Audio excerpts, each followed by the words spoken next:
Is the Revive leather cleanser and the new Revive brush that we've introduced.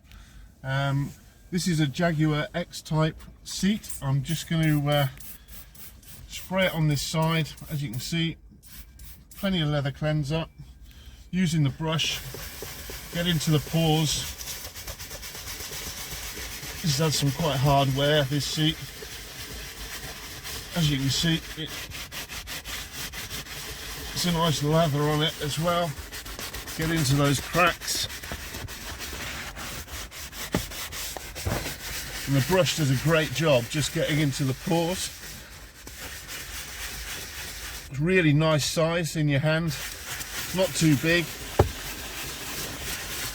We'll just wipe that off so you can see.